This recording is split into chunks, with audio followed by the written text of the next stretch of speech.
முருகா வெற்றிவேல் முருகா. வேலுண்டு வினையில்லை, மயிலுண்டு பயமில்லை. என் அன்பு தங்கமே, நேரத்தை வீணடிக்காமல் உடனே உன் அப்பா நான் சொல்வதை கேள் தங்கமே. இன்னும் 5 மணி நேரத்தில் நீ எதிர்பார்த்த ஒரு நபரிடமிருந்து உனக்கான உதவி வரப்போகின்றது. நீ நீண்ட நாட்களாக எதை எதிர்பார்த்து காத்து கொண்டிருக்கின்றாயோ அது நடக்கப் போகின்றது. உன் மனது கலங்குவது எனக்கு தெரியாமல் இல்லை தங்கமே. வாழ்க்கை சில நேரம் புரியாத புதிராக மாறிவிடும்.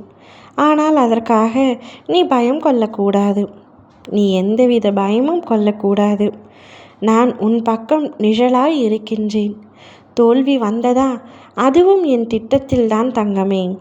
நீ விழுந்தால் எழ வேண்டிய தருணம் இது.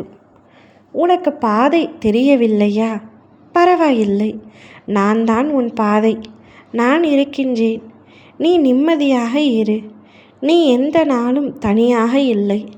உன் வாழ்நாளுக்கே நான் தான் காவல். என் கண்களில் நீ எப்பொழுதும் என் குழந்தை. நீ உன் வாழ்க்கையை நம்பாமல் இருந்தாலும் பரவாயில்லை. நீ என்னை நம்பு.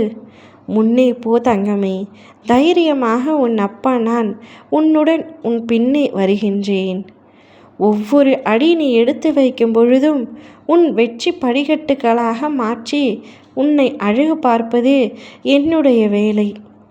உன் மனதின் தவிப்பு எனக்கு புரியவில்லை என்று நீ நினைக்கின்றாய். எதுவும் எனக்கு புரியாமல் இல்லை. நீ இன்னும் கொஞ்ச நாள் நான் பொறுத்து கொள்கின்றேன் அப்பா என்று என்னிடம் கூறியிருந்தாய் அல்லவா?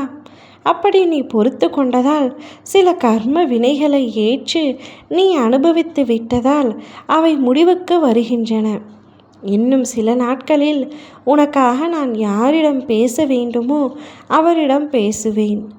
அவர் மூலம் உனக்கு கிடைக்க வேண்டிய மகிழ்ச்சியை கிடைக்க செய்வேன். உன் வினை தீர சில நாட்கள் இருந்தாலும் என் பணி இப்பொழுதே தொடங்கிவிட்டது.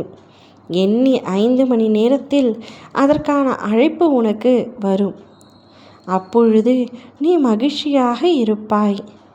நான் உனக்காக அனைத்தையும் செய்ய ஆரம்பித்து விட்டேன். இனி ஒவ்வொன்றாக உன்னை தேடி வரப்போகின்றது.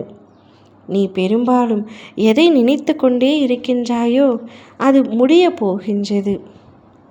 நீ எதை கற்பனை செய்து கொண்டிருக்கின்றாயோ அது உன் வாழ்வில் நிஜமாக நிகழப்போகின்றது. கற்பனையான துன்பங்களை நீ தீவிரமாக நினைத்தால் அதுவே உன் வாழ்வில் நடக்கிறது. இருந்தும் சில பிள்ளைகள் இதுவரை மாற்றமில்லாமல் அதே கற்பனை செய்து வருகின்றன. உண்மை வேறாக இருக்கும் பொழுது உன் கற்பனை பயங்கர நிஜமாகவே நீயே துணை போகலாமா? உன்னுடன் உண்மையான உறவாக நான் இருக்கின்றேன். கற்பனையாக ஏதோ ஒன்று இழந்து விடுவோம் என்ற அச்சம் உனக்கு வேண்டாம். நன்றாக ஒன்றாக வாழ்வோம். நன்மையான புதுமையான விஷயங்கள் நடக்கும் என்று மனதில் நினை. நிச்சயம் உன் மனதில் நினைப்பது அப்படியே நடக்கும்படி உன் அப்பா நான் உன்னை ஆசீர்வாதம் செய்வேன். நீ எதை நினைக்கிறாயோ அதுவே உன் வாழ்க்கையில் நடக்கும். ஓம் முருகா வெற்றிவேல் முருகா.